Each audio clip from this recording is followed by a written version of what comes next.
Hello, friends. Today's book review, Bam! Almost Famous Journey to the Summer of Love by Lee Brackett. Before getting into this, I would like to say that I interviewed Alan some time ago, and I'm going to pin that interview in the description box of this video. Number two, Alan is still releasing new music. I'm going to pin the URL to find that new music also in the description box. And maybe number three, since I'm throwing stuff in the description box, I'm also going to link to a written form of this review that I did some time ago. But all right, let's get into it. So Lee Brackett was the frontman for a band named the Peanut Butter Conspiracy, who was around in the late 60s. I believe it was 67 to 69. I hope I've got that right. But they released two albums. The Peanut Butter Conspiracy is Spreading, and The Conspiracy, I believe, was The Great Conspiracy was the title of it. They were released through Columbia Records, which was a major label. At the time, Columbia was, they had signed some of the biggest acts of that era. And the Peanut Butter Conspiracy, they shared billing with The Doors, with Jefferson Airplane, a lot of those bands, as well as a lot of the bands that were big at the time and did not go on to be remembered so much. But anyway, they were in that mix, of, you picture coming out of that psychedelic scene of the 60s, there's like horse race, and boom, you go. And they were part of that pack. And if you look back at it now, there were a lot of things that look like, they were getting major promotion. As I was researching them, I looked around through old newspaper articles, and I found advertisements for the Peanut Butter Conspiracy all over the country. So Columbia was pushing them. But there were some other things going on, which you can find out about if you read the book. But so there were a lot of things that going on that obviously the Peanut Butter Conspiracy did not go on to be remembered like The Doors or Jefferson Airplane, Grateful Dead, etc. I personally, as somebody who loves music history and particularly the psychedelic music scene, that whole era, it's my favorite historical era of music. It's also some of my favorite music to listen to. It seems to me like that trend was such a niche trend. It's such a strange way of making music, and it exploded in popularity and then died just as fast. And I feel like there were a lot of bands who came in just as the wave was building who were saying like, well, let's be part of this wave. And some of them, like then when the wave crashed and they had pigeonholed themselves as psychedelic music, once that wave crashed, it was like they were obsolete overnight. I'm not saying that's fair, and I'm not saying obsolete in a derogatory way. I'm just saying I think that's what happened to a lot of these bands, because I found so many great bands that came out of that era who had one album, two albums, and then just disappeared. And I lump Peanut Butter Conspiracy in with that same group generally. I'm not saying that they weren't visionary like The Doors were. I'm not putting them on that level of the legends, but I do think that they were much better than their sales reflected. And there were just a series of events that prevented them from reaching what seems to me, in hindsight, as being their full sales potential. Another member of the band was a woman named Sandy Robeson, who has had a beautiful voice. She has got one of my favorite voices of all time. For her voice alone, people should be hearing the Peanut Butter Conspiracy. There's something very warm and just beautiful about her voice. And there's also something about her that has kind of captivated me ever since I discovered her. I don't want to say I feel sympathy for her, because that's there's something about her. She seemed like a beautiful, delicate, fragile kind of soul, but also just a strong person. She just seemed like an interesting person. I don't know, you look at people sometimes, and something about them kind of fixates your attention. Something about Sandy Robeson speaks to me. But on top of that, she also just has an incredibly killer voice. But so anyway, that's the Peanut Butter Conspiracy, and that's the band that Alan headed. After that petered out, Alan, he continued to make some music on his own, but he also, where he found his most success, as far as I can tell, and from my interpretations of talking to him, or my impressions from talking to him, he made quite a bit of music for a lot of Hollywood movies. And so, yeah, he's got a lot of credits making music for soundtracks. And yeah, so that's Alan's general story. But the thing about this book, the two things that have stuck in my mind, and I read a lot of books, so if I continue to find myself thinking back on a book years after I've read it, like, that means something to me. And there are two things that continually call back to me about this book, and two things that I think make it worth reading, even beyond just the fact that it's a fascinating snapshot of the '60s. You can get some Jim Morrison stories that you won't find anywhere else except Alan's telling. Alan's got some perspectives on Jim that are interesting. But anyway, the two things about the book that have stuck with me. Number one, well, primarily the thing about the book that has stuck with me is, okay, this is something I wrote about in my written review of the book. It's an impression that I came away from talking to Alan about, and it's an impression that I got from reading the book. Even though Alan, to my knowledge, has never come out and said it, my impression is that he kind of looks back with a little bit of wondering, like, what could have been. You know, I mean, they were one of those bands that was like right there, and they just didn't quite get over that hump. And how could anybody not look back with a little bit of, like, what could have been? And that's unavoidable, without a doubt. I understand that. I do it in my own life as well.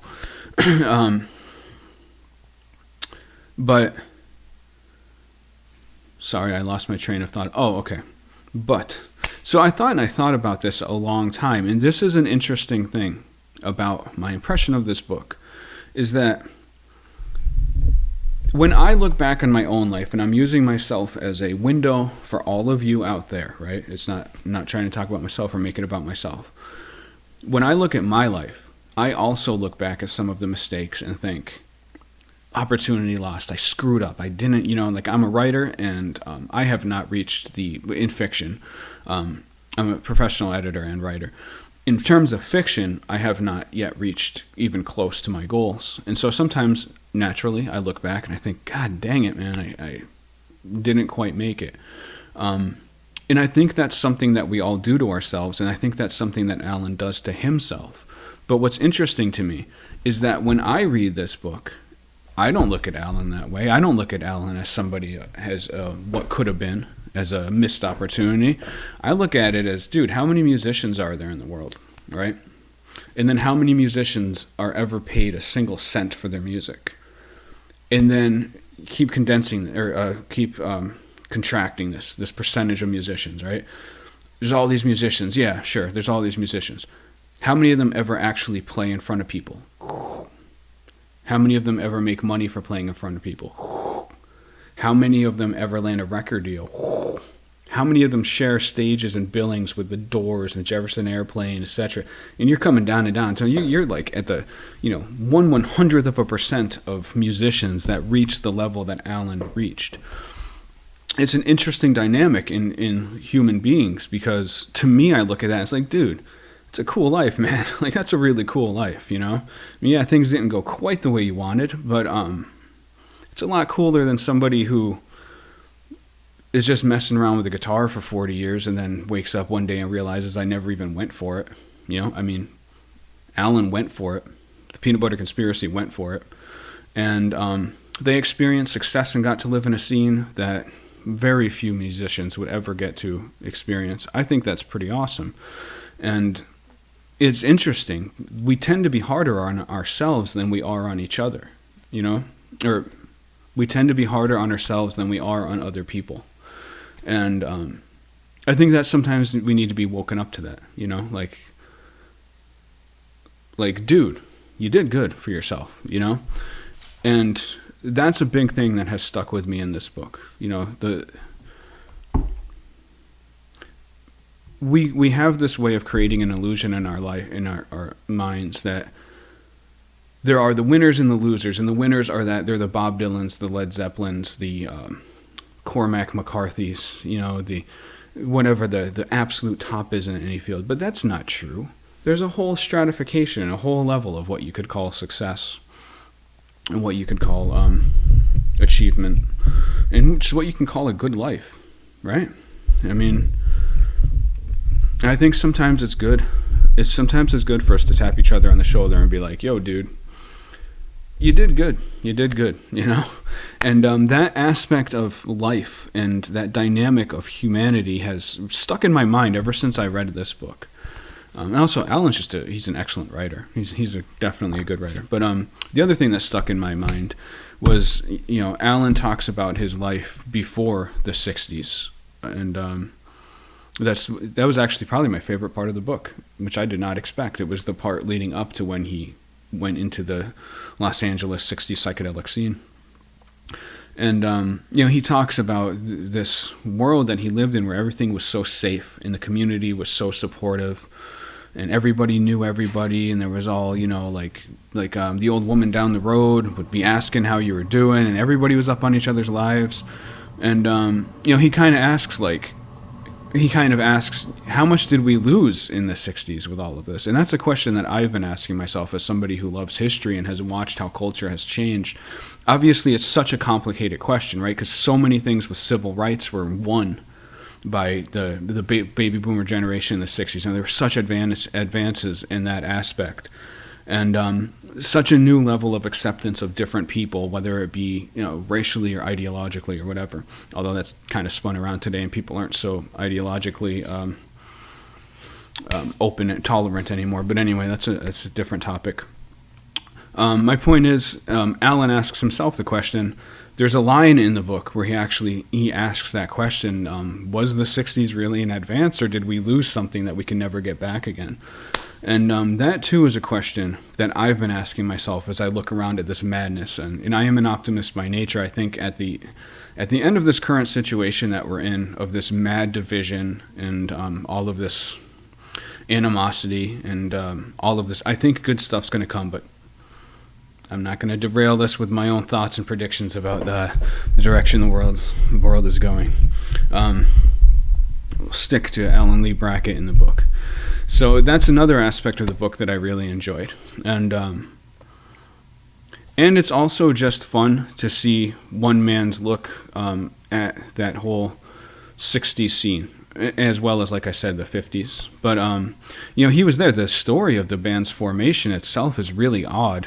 If anybody who knows 60s history knows the name of Owsley Stanley, who was like the Johnny Appleseed of LSD, and they were like, he kind of formed the band in a way. Like, he got them together and gave them acid and taught them a bunch of songs, or they learned songs with him. I don't know if him teaching them the songs is the correct way to frame it.